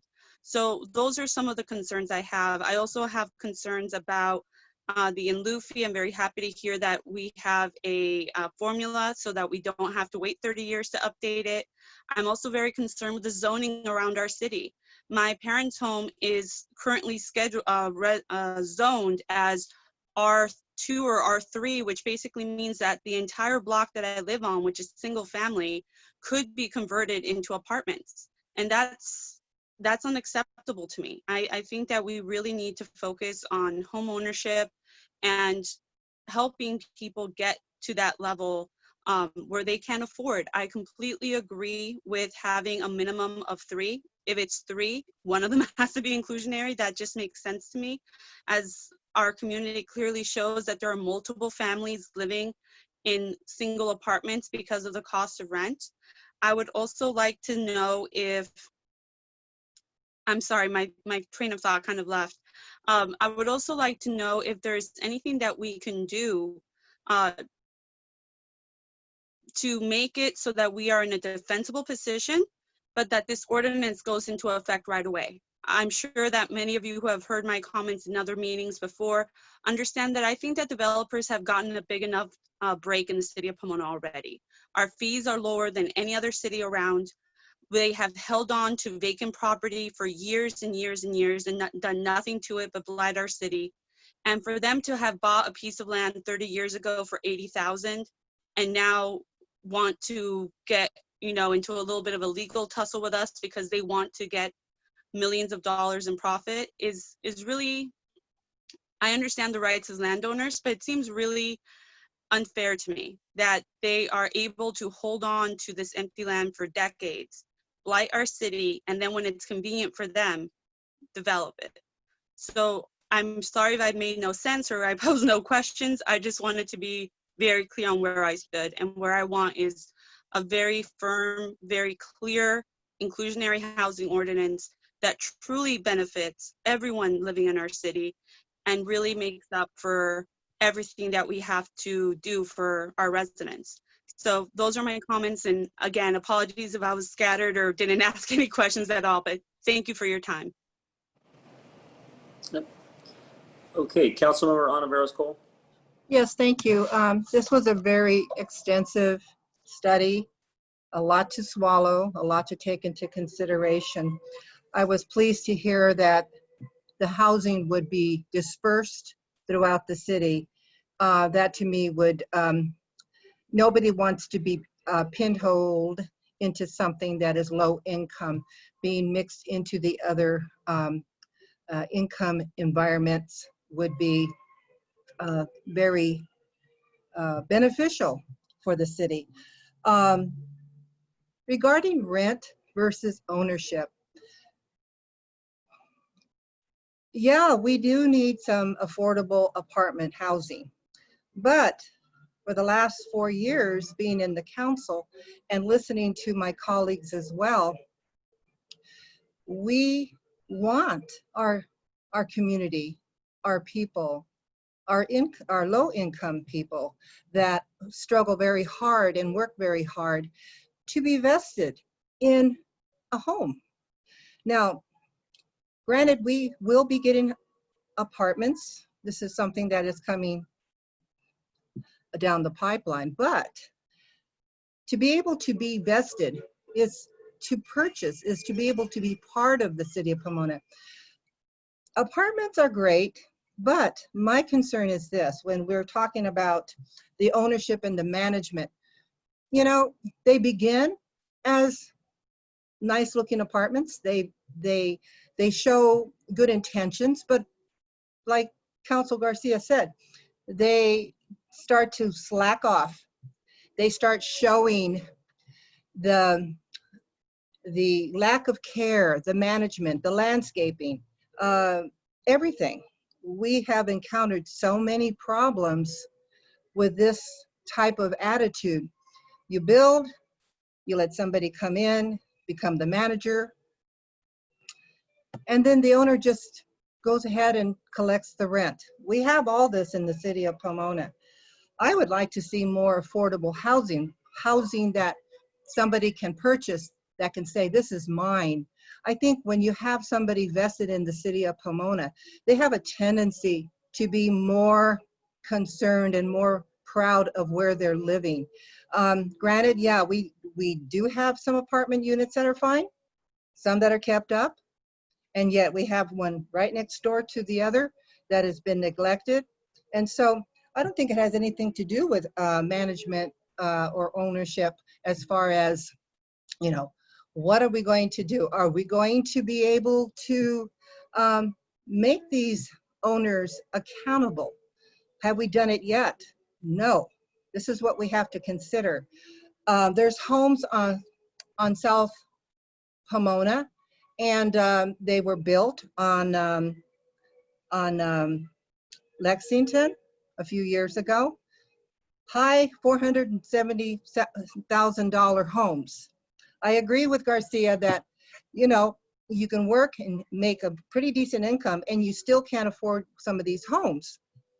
Then they start to triple and become people, you know, and start to share a home. We want affordable housing, but we also want to be able to pay them on our own. I don't think $470,000 is affordable. Not when it comes to people that are not even making enough money, and we're also the rent is 30% of the income. That's a lot of money. That's a lot of money. We need to consider all of these objectives. So Kathy, as far as you know, becoming more of a homeowner, what do you suggest? What do you consider to be something that we can start looking for in the future for the city of Pomona? Well, I do think it's really important to keep in mind the fact that you have to balance the city's objectives, the homeowner's objectives, and the developer, because, and it's really important that 10% of zero is zero. So if you set an onerous standard that developers can't make a profit from developing, they simply won't buy the land and they simply won't develop. I think that's a really important point. I understand your point completely about how homeownership is very expensive.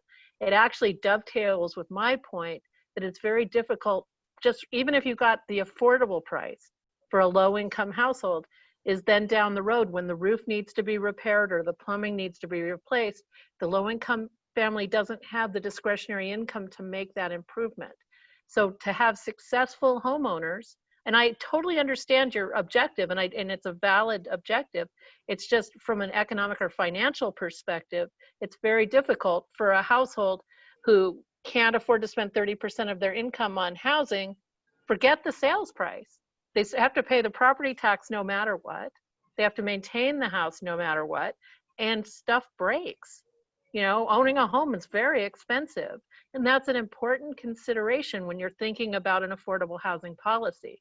I'm not saying your goal's not laudable, it absolutely is, but it's just a very difficult thing to do.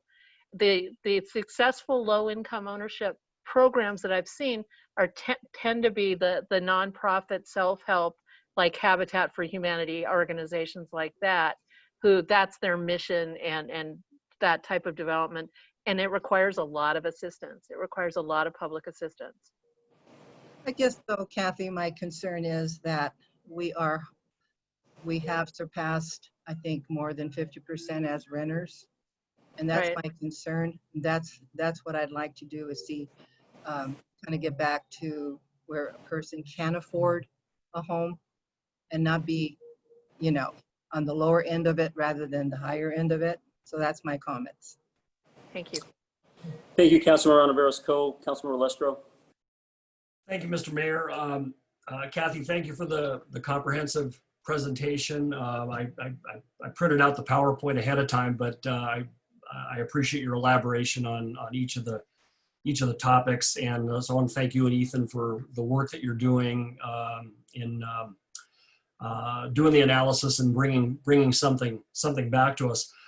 You talked about something at the beginning of the presentation, and then you just touched on it just a minute ago in responding to Councilmember Cole, and that is trying to develop an inclusionary housing ordinance that is not overly burdensome on the folks that are actually going to be coming into the community and building housing, whether it be ownership housing or rental housing. You said at the beginning of the presentation, 100% of zero is zero. And I think that's something that's really important to remember, because if we can't strike a fair balance in there to get what we want to get as a city versus what developers are willing to invest in this community, this inclusionary housing ordinance isn't going to be any more beneficial than the paper that it's written on. So I think that it is important that we try to strike a balance and try to incorporate a lot of things that have been said by the commission and by my council colleagues. The one question that I was going to ask, and it's been answered already, the benefit of going near the end, is with respect to where do we draw the line on implementation of this ordinance. And if I heard correctly, it sounds to me like that's a policy decision for the city council with respect to when do we start implementing this. And I heard very clearly what my council colleagues said with respect to delaying it or implementing it right away. And I think we probably need to find a fair compromise in there with respect to where developers are in in their particular process with respect to getting their entitlements or their approvals. I do want to say just one thing, and I know the mayor's got me on the clock, is that with respect to ownership versus rental housing, absolutely agree with Vice Mayor Garcia and Councilmember Cole with respect to the importance of people having a vested interest in the community. And I'm not saying that the renters in this community don't have a vested interest, because I think that would be an insult to a lot of them. And I know the goal for a lot of people certainly is ownership. The fact of the matter is we live in Southern California, which is, we have a housing market that's unfortunately is out of reach for a lot of people.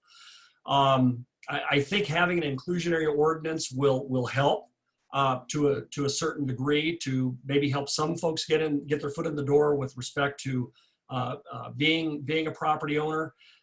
With a lot of people, it's not going to make a difference. So I think we can only do as much as we can do to try to reduce the number of renters and increase the number of property owners that we have in the city, and I'm certainly in favor of that. But I'll close just by saying that in my experience, particularly working in a neighboring city for a number of years, is that a lot of folks have an issue with respect to ownership versus rental properties, and particularly with fairly large apartment projects.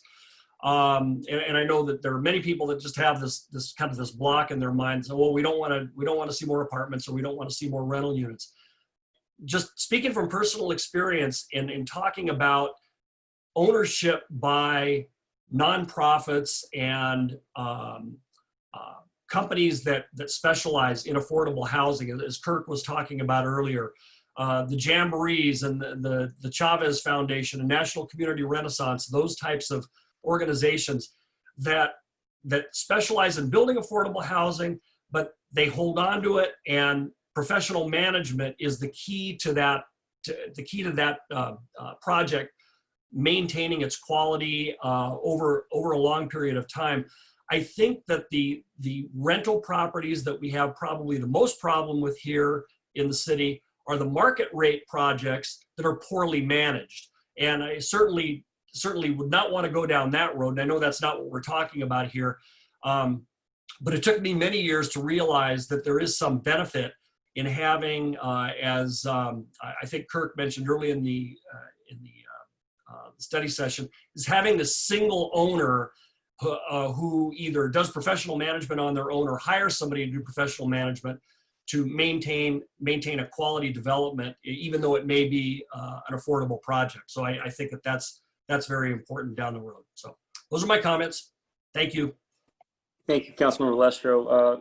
Councilmember Garcia, I see your hand is raised. I'm going to hold off until I complete the cycle of other Councilmember Torres and myself, and then we can discuss what the process will be thereafter. Councilmember Torres. Yes. Thank you for the presentation. Appreciate it. I'm not going to echo what everybody else said. I think I'm in agreement with what a majority of the city council is saying. My only concern is, or my only well, I have several requests. One of the requests is that we need to give the city of Pomona as much say as possible in the type of developments that come into our community. Oftentimes, there's a lot of turnover in staff at the city of Pomona, and we have a lot of new people that come in, and they're not knowledgeable about the history of the city, or they may not be knowledgeable about some of the different local policies that we have in Pomona. So we need it, and not to mention, at least in some of the areas I've seen, we have constituents that have had the same jobs as many of our staff members here, and with cities and with the county. So we need to be able to pull from that knowledge, and we need to be able to hear what they have to say. Now, secondary, you had mentioned that you were the consultant for Claremont, right? And you had also talked about why it's important. Well, before I ask that, is where is Claremont placing their housing at? Are they spreading it throughout Claremont, or are they concentrating it in one particular area? No. So what's happened with Claremont is since 2008 and then revised in 2012, they only had ownership as their requirement. They didn't have a rental requirement because the Palmer fix for rental didn't come in until after they adopted. So what has happened is over the 8 years since we readopted, every single development that's come into town on an ownership basis has provided their inclusionary units on site within the project. And it's a moderate income requirement. Okay. Yeah, that wasn't my question. I'm sorry, if I could just finish too. And then they added rental last year or the year before. That wasn't my question. My question is, where did you recommend they place their housing in Claremont? Wherever the market rate development occurs. Okay, well, then from what I've heard from constituents and what I've heard from people is that these surrounding cities like Diamond Bar, and I'm probably Walnut too, and Claremont tend to put these housing developments around Pomona. And then now we have a consultant who's telling us that we need to spread it throughout our city. Now, I get the concept, absolutely. Maybe we should. And I hope that the other cities who you've been consulting for are operating within the spirit of the law, and that they're moving them, that they're dispersing housing in all and throughout their cities. That's very important, because what oftentimes is, we've been fighting so hard in Pomona. We have NIMBYs outside of our city. And then now the big movement out there is, oh, nobody should be a NIMBY anymore. So it's like, you know what? They don't want to be NIMBYs anymore when it's convenient for them. And right now we've been taking on a lot of the issues in the county. So I like to see some of what the surrounding cities are doing. And I want to see where they're putting them at before we approve anything in the city of Pomona, okay? And specifically, I like to see where you recommended they put the zoning in Claremont. Thank you. But sure. I just need to be very clear. The inclusionary policy for Claremont is driven by where developers are building market rate housing. The city has nothing to do with where the projects are located other than where residential zoning is. I don't know if that answers your question, but okay. They're not putting it on any borders. I can tell you that the homes in Claremont have been spread all over town. Okay. The most recent one is on Baseline above the freeway. Well, there's a lot of concerns in the community, and it's about the placement. particularly around San Jose, Indian Hill, Foothill Boulevard, and even over there off of by Diamond Ranch. I've heard it from people because I got followers all across the city, and they tell me these things. So just something that we need to think about. We need to keep an eye on the surrounding cities, what they do. We need to give residents as much say as possible. And the third thing is I'm really tired of calling in all the illegal dumping that's happening as people vacate properties, vacate rentals. The city needs to put some type of requirements in there that they will have a dumpster out there for people who are leaving or vacant, because we can't afford to be picking up the tab on the type of developments that just basically don't do maintenance, don't work with their residents when they're leaving. So thank you. Okay, Kathy, I think I'm the last one up to bat here. And I am certainly not going to attempt to restate everything that the commissioners have stated and the city council members. I just kind of want to sort of zero in because what our staff is asking, and certainly what you're looking for, is some direction as to some things we'd like for you to perhaps bring back. And I'd just like to touch upon some of those just briefly. And then what I'd like to ask is if the commissioners and the council, unless you have something new to add, something absolutely new to add, I ask that we'll have other opportunities to bring your issues that relate to what we've already spoken about forward, okay? So just want to be mindful of our time here.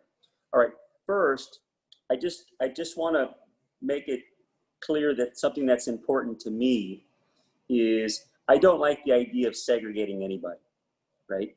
And so when we talk about offsite, in other words, an on-site development or a developer decides that they don't want to do any on-site development of affordable housing and they want to put it somewhere else, I would just simply ask that it be placed relatively close to where that particular site is located. Just simply because I think I'd like to see more mixed income housing, right? You know, with different levels of, because I just think that's so important in any community. But I wouldn't want it to be placed in some other part of town because that's where we place low income housing. That would be absolutely a non-starter for me and unacceptable. The second thing is the question about the number as it relates to in other words, who would this impact, right? And as I think several folks have stated, several commissioners have stated, is that we have a number of infill projects in Pomona. You know, Pomona's a lot different than some of the other areas where we just have vast land to build, whether it's single family homes or townhomes or condos or apartments. We're not that we don't have opportunities to build in the city, but we're built out to some degree, right? And it really requires us to reimagine the current spaces that we have for development. And so a lot of those happen to be lots that are sort of long lots where you have multiple units, but sometimes they're not but 6 units or 8 units. And I think somebody perhaps maybe recommended 3. I think we try to think of a lower number as part of our consideration for some type of future proposal. Number 3 is I understand the question of ownership and rent, moderate income for ownership, for rent, lower income levels.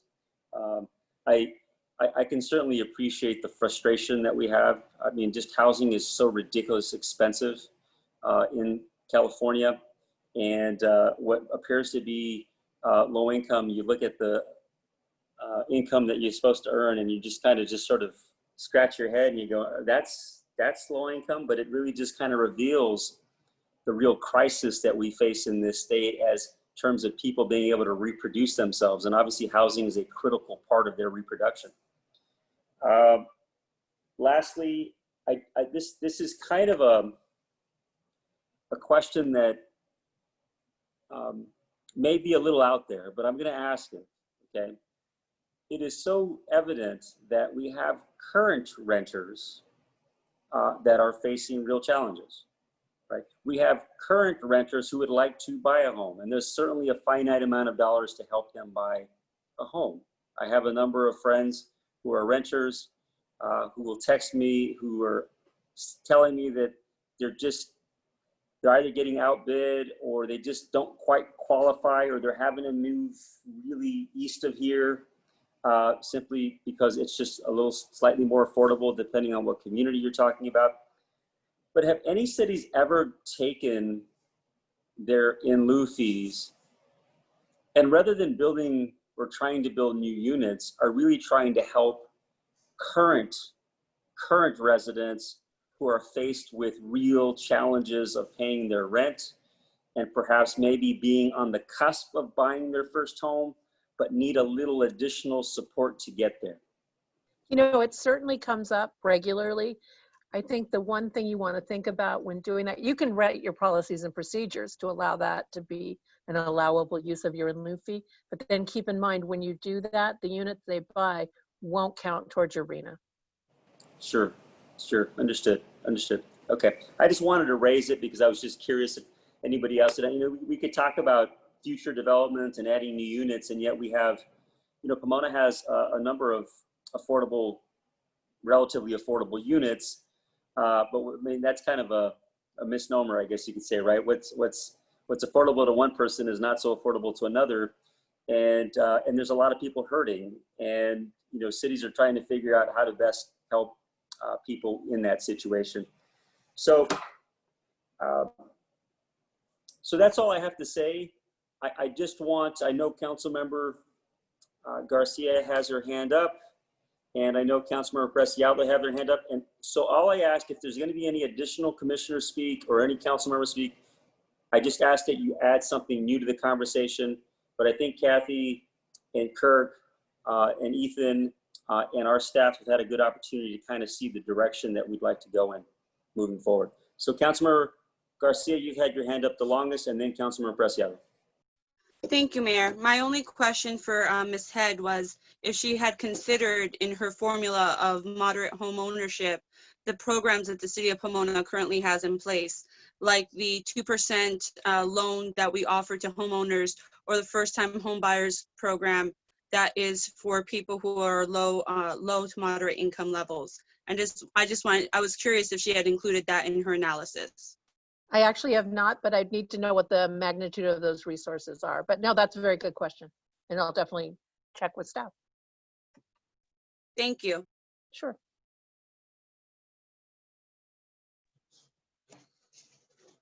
I'm sorry, Councilmember Preciado. Yeah. I just wanted to make a comment in respects to the having disposable income for home maintenance. If it's a new build and they already have to start doing like replacing pipes and something like that, then that's going to be a serious issue to me on the developer side of these people who are the type of quality homes that they're doing. And you know, I don't want to be bogged down to moderate income or be stuck in it and leave out the low and very low incomes, because I'm expecting them to be able to have housing stability, and that eventually the house, before it needs high cost maintenance repairs, that these people don't stay in that low or very low income bracket. And hopefully this is the what will help them come up. And I'm in agreement with what Mayor Sandoval said as well, is we need mixed type of income throughout the entire city. Okay, I am not seeing any other hands up. Simply, if you have a comment that you'd like to make, and I see your hand up, George. Just give me 1 second. I just want to make sure, just put your hand up now. And I want to make sure I have an understanding of who wants to comment. I just have one more speaker, one more commissioner commenting, and then we're going to go ahead and see if Kirk or Kathy or any of you have any questions, and then we're going to adjourn this meeting. Commissioner Grajeda. Yes, sir. Thank you for the opportunity. As a last statement, I'd just like to remember everybody, City Council, Mayor, and everybody that is working on the inclusionary program. Please keep in mind, Pomona has come a long way. Our representatives today are not the same it was yesterday. Please keep in mind, our city has a privileged location. This is very important for investors.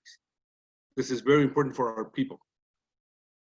Very privileged location and very privileged size of a city. Very important. We're well located. We're in the middle of everywhere.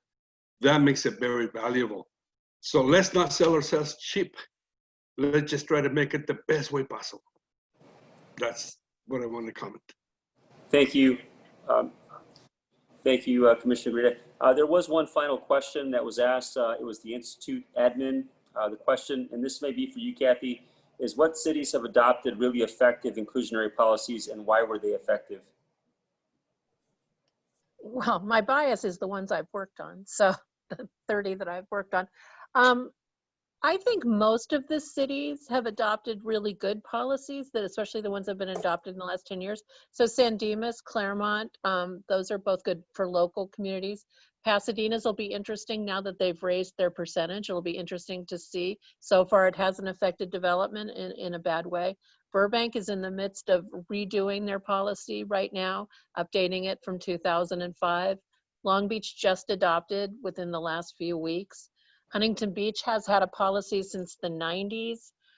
They're just redoing theirs now to reflect changes in economic conditions. So I think that's the key to the successful type programs, is the ones that are willing to adapt with the times. Kathy, just before you go, related to that question, is all of the cities that you named are cities that have had considerable development. I mean, there wasn't one city that you named that is not seeing a, like Long Beach. I mean, they're seeing a lot of new development in Long Beach, and certainly it creates pressures on that, on the housing market in Long Beach and Pasadena. But could I ask you, and you don't need to do it now, but can you provide us an example of a city that's similar to Pomona in the state of California that has had an inclusionary housing ordinance that has been very successful, but similar to Pomona, similar to our demographics, similar to our socioeconomic community, our ethnic and racial community, and because I'm, you know, when I look at Pasadena and I look, you know, and you have developers who want to develop there because there's an opportunity to do a lot of good market rate housing there. There's a market for it, and you include 10% or 15%. I mean, the market is just so incredibly high there. And I'd like to just be able to have an example of a city that's very similar to Pomona that we can look at. And if it doesn't exist, then obviously I mean, that's also helpful to understand as well. But if you know of any city that's very similar to Pomona that's done this, I'd like to be able to see what they've done. Sure. Okay. All right. With that said, we will. This will come. If I could ask, I think it would probably be Kirk or Anita. Can you just kind of just briefly before we end the call, is if you can kind of just give us a general outline timeline for the Planning Commission, when it will be. Basically, just give us a timeline of what we're looking at in the course of the next 2 months. Sure, Mayor. I think we're probably headed towards our ordinance will not be part of the zoning code, so it wouldn't necessarily make another trip to the Planning Commission. What I have been tentatively hoping to bring forward for you is a draft ordinance or an ordinance ready for you to consider either the first or second meeting in September. And so that would give you the opportunity to have a first reading, and then we would have to do a second reading of the ordinance at a meeting in early or late October, or later, if that's what council wanted. So that would give you the opportunity to make the decision this fall, and then again, you know, the implementation date. You know, obviously we haven't settled on that tonight, but that's what the time frame would look like. You're on mute, Mayor.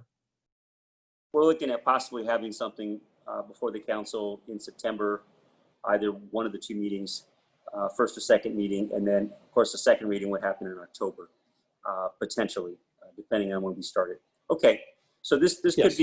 could be finalized by the certainly by the beginning of October, or as late as September, sometime October. Okay, yes. All right. So listen, We don't have any other discussion on this item. I'm going to ask that we go ahead and adjourn the meeting. I'm going to just read something just briefly. The August 17, 2020 Joint Special City Council Planning Commission meeting. I want to adjourn again in memory of LaShonda White Arant, who served as a Lincoln Elementary School employee who recently passed away. The next regular meeting will be held on September 14, 2020 via teleconference due to the COVID-19 pandemic. Closed session items will be discussed at 5:30 p.m. The open session will commence at 7 p.m. I want to again thank the Planning Commission. Really appreciate your insight and your valuable input on this ordinance that'll come before us.